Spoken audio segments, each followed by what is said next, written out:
एक साधक ने कमेंट करके पूछा है कि अक्सर जो है ज़्यादातर लोग उपलब्धि से पहले जो है भटक जाते हैं और उन्हें भी जो है अपने जीवन में कई ऐसे अनुभव हुए हैं जिनसे उनको खुद के मिटने का एहसास हुआ है और साथ ही साथ उनको ये भी डर रहता है कि कहीं वो भी भटक ना जाएं, क्योंकि उन्होंने ऐसा सुना है कि इस मार्ग पर जो है उपलब्धि से पहले यानी आत्मज्ञान से पहले साधक को जो है कई ऐसी चीज़ें मिल जाती हैं जिससे उसकी साधना रुक जाती है या उनसे वो संतुष्ट होकर वहीं ठहर जाता है। उनका जो ये प्रश्न है बहुत ही गहरा प्रश्न है, बहुत ही सुंदर प्रश्न है और ऐसे कमेंट मुझे पर्सनली भी बहुत अच्छे लगते हैं, क्योंकि इनका जो है भाव बहुत गहरा है और आत्मा में जाने के लिए ये गहराई भी बहुत ज़रूरी है, क्योंकि इस गहराई के बिना जो है आत्म तत्व की उपलब्धि नहीं हो सकती है। और ये भाव कब आते हैं? जब आदमी अपने 5 जो कोष हैं, उसके जो कक्षाएं हैं, जो ऑर्बिट है, उसके जो है सूक्ष्म शरीर की, जब उनको पार करके जो है वो आत्म तत्व के नज़दीक पहुंचता है, तो ऐसा एहसास जो है हर एक साधक को होता है। और ये जो 5 कोष हैं हमारे, इसमें जो है अन्नमय कोष आता है, फिर प्राणमय कोष आता है, उसके बाद मनोमय कोष है, फिर विज्ञानमय कोष है और फिर आनंदमय कोष है। और आनंदमय कोष के बाद है आत्म तत्व, जिसकी अभिलाषा जो है प्रत्येक जीव को होती है। तो इनका कहना है कि जब आनंदमय कोष पर आदमी पहुंचता है तो वहाँ पर उनको जो है संतुष्टि हो जाती है, क्योंकि आनंद अपने आप में ही एक संतुष्टि का भाव है, एक शांति का भाव है, एक ठहराव का भाव है। बिना ठहराव के जो है आनंद हो नहीं सकता है। तो कहीं आनंद में ही आदमी सिमट कर ना रह जाए और आनंद के बाहर की वो यात्रा ना कर पाए, यह जो है उनका जो है मूलभूत प्रश्न है। तो अब उनका नाम तो मैं नहीं जानता हूँ, लेकिन जो आपका ये भाव है, ये भाव किस कारण से है? पहले आपको थोड़ा आत्मज्ञान को समझना पड़ेगा। आत्मज्ञान खोज से एक तरीके की मुक्ति है कि आपकी खोज जो है समाप्त हो गई, तो आपकी आत्मा में स्थिति है। खोज करने वाले का जो है गिर जाना या उसका जो है समाप्त हो जाना या उसका ठहर जाना ही जो है आत्मा की अनुभूति है, उसका अनुभव है। और इस आत्मज्ञान के पथ पर जो है यहाँ पर मार्ग और मंजिल कोई 2 अलग अलग चीज़ें नहीं हैं कि आप सोचते हैं कि मैं एक मार्ग से चल रहा हूँ और उसके एंड में एक मंजिल है, उस मंजिल पर जाकर उपलब्धि हो जाएगी। नहीं, ऐसा नहीं है। यहाँ पर मार्ग ही मंजिल है। मार्ग और मंजिल 2 चीज़ें नहीं है। ये चीज़ें आपको समझनी पड़ेगी जो है। और दूसरा जो बात आप अनुभवों की कर रहे हैं, तो देखो अनुभव चाहे सांसारिक हों या आध्यात्मिक हों, आत्म मार्ग पर जो है अनुभवों का कोई विशेष महत्व नहीं है। अनुभवों का जो महत्व है वो अहंकार के तल पर है। अहंकार का मतलब ये है कि मैं दूसरों से भिन्न हूँ, विशेष हूँ, मेरे अंदर कुछ अलग बात है, इसीलिए मैं सांसारिक अनुभवों से बोर होकर अब आध्यात्मिक अनुभवों की तरफ चल रहा हूँ और उस आध्यात्मिक अनुभवों से जो ज्ञान हो रहा है उससे मैं अपने आप के अंदर एक सुख की अनुभूति कर रहा हूँ, क्योंकि मेरा ज्ञान विज्ञान जो है आम संसारिक आदमी से ऊपर हो गया है, ऊंचा हो गया है। मैं चेतना के एक ऊंचे तलों पर जी रहा हूँ, जबकि आम इंसान जो है सामान्य तल पर जी रहा है। तो इस तरीके की जो विशेषा अनुभूति होती है, ये भी एक अहंकार की ही अवस्था होती है। यानी कि अभी भी आप अहम भाव से मुक्त नहीं हुए। थोड़ा सा आपका अहम भाव जो है दूसरों से विशुद्ध हो गया है, और जो यह मान लेते हैं कि मैं दूसरों से विशेष हो गया हूँ, वही भटकते हैं। भटकने का अर्थ ये है कि आप अज्ञान से नहीं भटके हैं, आप जो है बौद्धिक स्तर पर भटक गए हैं, बुद्धि के स्तर पर भटक गए। और बुद्धि में क्या है कि बुद्धि में तुलना का भाव है। बुद्धि में ये है कि एक कंपैरिजन है कि मैं दूसरों से थोड़ा सा अलग हो गया हूँ, अब मैं अपनी वृत्तियों को शांत करने लगा हूँ, संसार में मेरी रुचि नहीं है, ईश्वर की प्राप्ति के लिए मैंने अपना जीवन त्याग दिया है, या यूँ कहे कि मैंने अपने सुखों को त्याग दिया है, या संभावनाओं को त्याग दिया है, या जीवन में मैं बहुत कुछ बनना चाहता था उसका त्याग कर दिया है। तो ये जो भाव है ये भी अहम भाव है, और ये अहम भाव किसी भी सांसारिक आदमी के अहम भाव से बिल्कुल भी अलग नहीं है। और जो आप भटकन की बात कर रहे थे वो इसी स्तर पर होती है, क्योंकि यहाँ पर आपको संसार से मान सम्मान मिलने लगता है, आपके आचार विहार से, व्यवहार से, ईमानदारी से जो है लोग प्रेरित होते हैं, सदाचार और सदाचरण से जो है लोग जो है प्रभावित होते हैं और वो आपको सम्मान देने लगते हैं। तो ये सम्मान जो मिलता है इससे जो है अहंकार जो है आपका अस्तित्व जो है और जो है मजबूत होता है, उसको और शक्ति मिलती है। तो जो वो भटकन आप कह रहे थे वो भटकन ये है कि आप अपने अहम से और जुड़ जाते हैं, आप अपने व्यक्तित्व से और जुड़ जाते हैं, उसी को सही समझने लगते हैं। तो उसको सही समझने के कारण जो है दो की स्थिति जो आपके अंदर है वो और ज़्यादा मजबूत हो जाएगी। यानी आप फिर एक समाज सुधारक तो अच्छे बन सकते हैं, लेकिन आपको आत्मा की उपलब्धि होना फिर पहले से ज़्यादा कठिन हो जाता है। समाज सुधारक आप इसलिए बन सकते हैं क्योंकि आप दुनिया में अच्छाई को लागू करना चाहते हैं, यानी आप चाहते हैं कि समाज से बुराई मिटे और लोग अच्छाई की तरफ चलें। तो जो शक्ति आपकी खुद को जानने के लिए लगनी थी वह जो है समाज में अच्छाई को फैलाने के लिए या अच्छाई का लोग अनुसरण करें, उसे फॉलो करें, उसमें लगने लगती है। तो यहाँ जो है आपकी यात्रा आपको लगता है कि ठहर गई है, लेकिन ठहरी नहीं है, क्योंकि अगर आप इसको भी जिएंगे, दुनिया में आप अच्छाई लागू करना चाहेंगे या लोगों से को कहेंगे कि आप जो है अगर ऐसा करेंगे तो आपको ईश्वर की प्राप्ति होगी, इस भाव से जब आप संसार की सेवा करने लगेंगे तब भी आपका ये अहम भाव मिटना शुरू हो जाएगा, क्योंकि फिर आपको इस सत्य का भी पता चलेगा कि यहाँ अच्छाई बुराई जैसी कोई चीज़ है ही नहीं और दोनों एक दूसरे के पूरक हैं, अच्छाई भी और बुराई भी। तो ऐसा भाव जीने से, संसार की सेवा करने से और संसार में अच्छाई भलाई करने से जो है आपके अंदर जो है ये जो जागरण होगा कि बुराई और अच्छाई दोनों अलग अलग चीज़ें नहीं है, एक ही चीज़ है। तो फिर आप इस संकल्प से भी बाहर निकल जाएंगे। तो कुल मिलाकर बात कहने की ये है कि जो आत्म पथ पर एक बार चल पड़ा है, भले ही उसे कुछ समय ज़्यादा लग जाए, लेकिन उसका कभी भटकना नहीं हो सकता, उसको कोई भटका नहीं सकता है, क्योंकि कुछ भी कार्य करते हुए उसके केंद्र में जो है अपने को जानने का प्रयास उसके बैकग्राउंड में, चाहे कॉन्शियसली चाहे अनकॉन्शियसली, लगा हुआ ही है और उसका लक्ष्य भी वही है।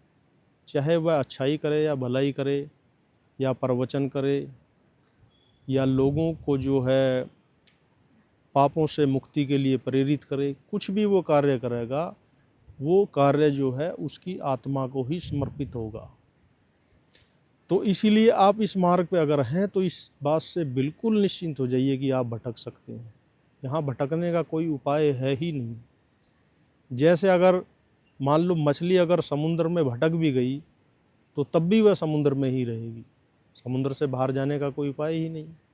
और जब आत्मा के इस पथ पर आप चले हुए हैं तो आप ऑलरेडी ही आत्मा में हैं, आत्मा से बाहर तो आत्मा का कोई पथ है ही नहीं। तो जब आत्मा से बाहर आत्मा का कोई पथ नहीं है तो आपके सभी कर्म ही आपको आत्मज्ञान की ओर लेके जा रहे हैं।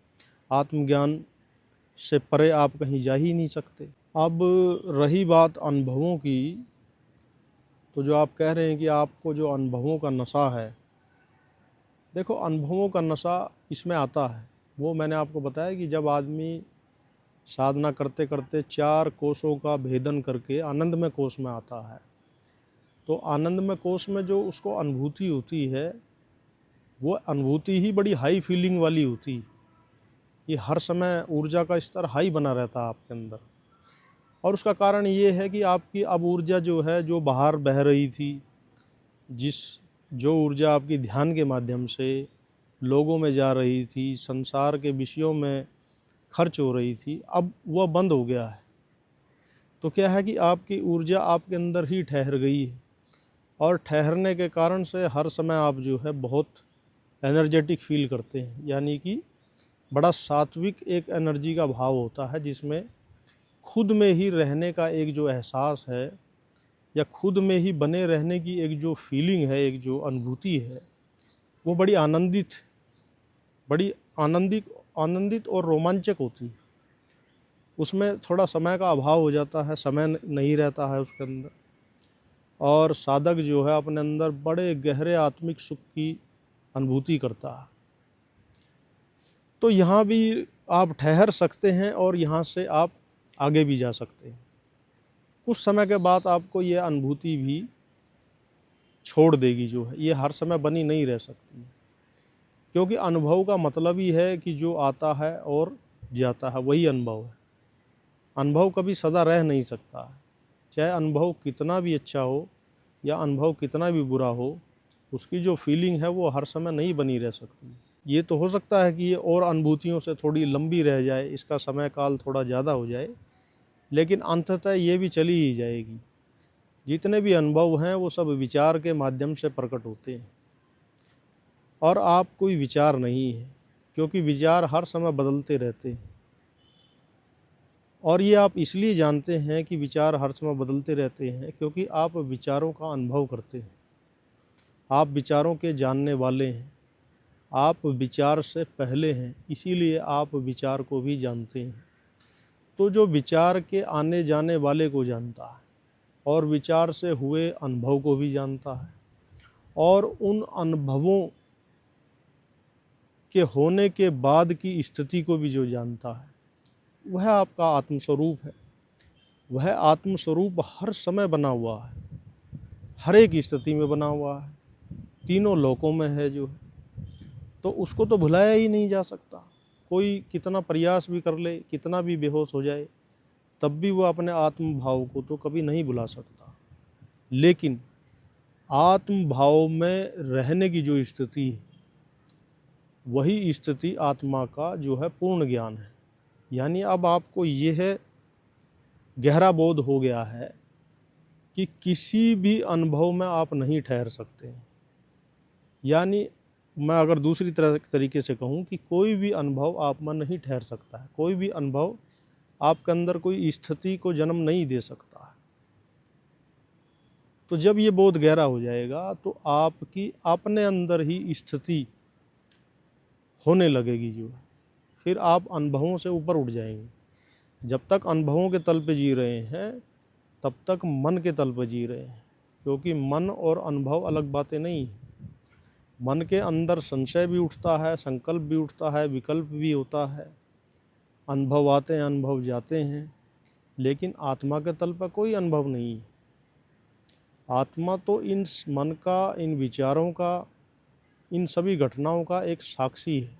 तो अगर आप बहुत गहरे से इन सभी अनुभवों को बड़े ध्यान से आप देखना शुरू करेंगे, तो आपके ध्यान के आगे ये अनुभव टिक ही नहीं पाएंगे, ये रुक ही नहीं पाएंगे, ये अपने आप ही गायब होते चले जाएंगे।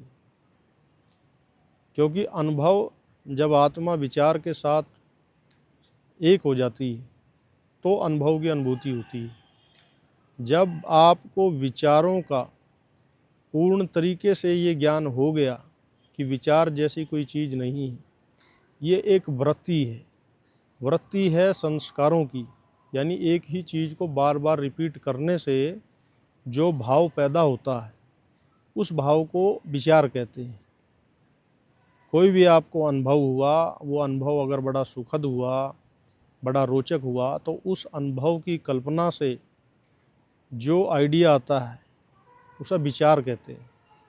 और उस विचार से जब आप उस विचार को दोबारा अनुभव करते हैं कर्म के माध्यम से, तो वो आपकी अनुभूति होती है। तो अनुभव विचार से उत्पन्न हुआ है और विचार कल्पनाओं से उत्पन्न हुआ है, आपकी स्मृति से, जो पहले की स्मृति है, पहले की आपकी यादें हैं जीवन की, उन्हीं को जो है मॉडिफिकेशन बार बार करके आप दोबारा अनुभव करते हैं।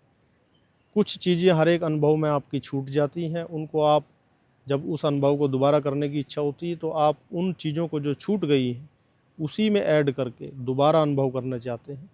तो ये क्रम चलता रहता है, ये एक वृत्तुल, एक सर्किल घूमता रहता है जो है, और इसी में हर आदमी फंसा है। इसी को भवसागर कहते हैं।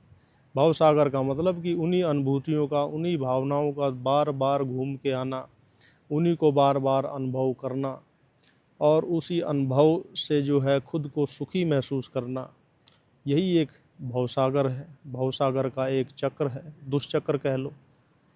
और इससे जब आप ऊपर उठ जाएंगे तो आत्मा में तो स्थिति है ही, क्योंकि आत्मा से कभी आप हट ही नहीं सकते।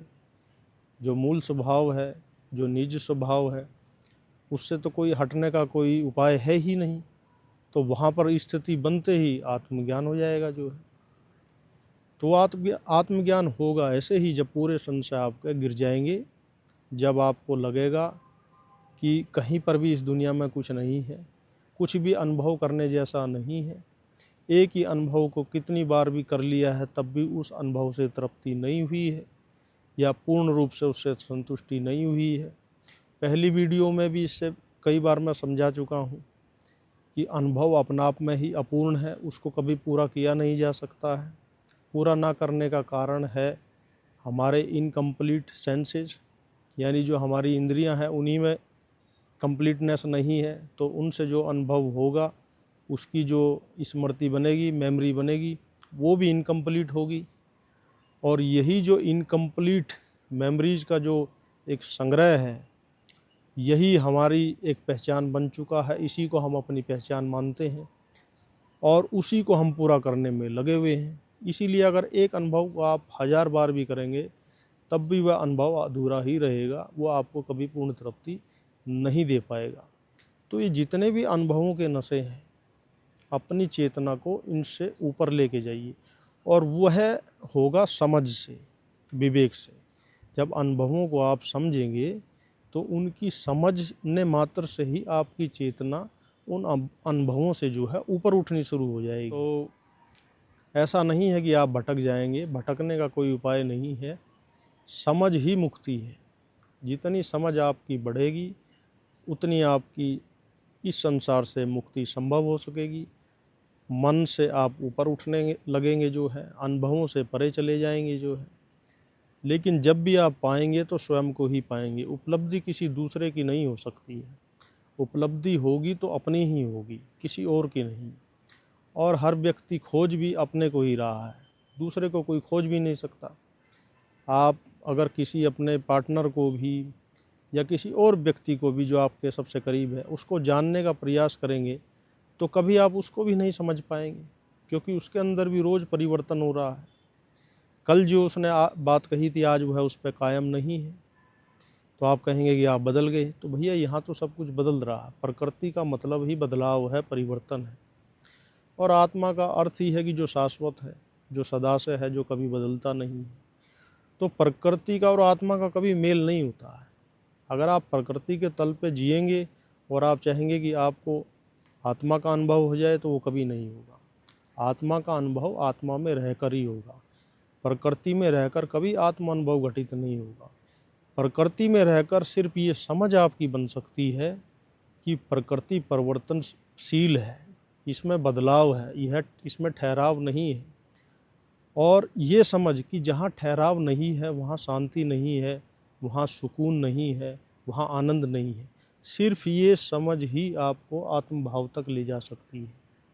तो आशा करता हूँ कि आज का विषय स्पष्ट हुआ होगा।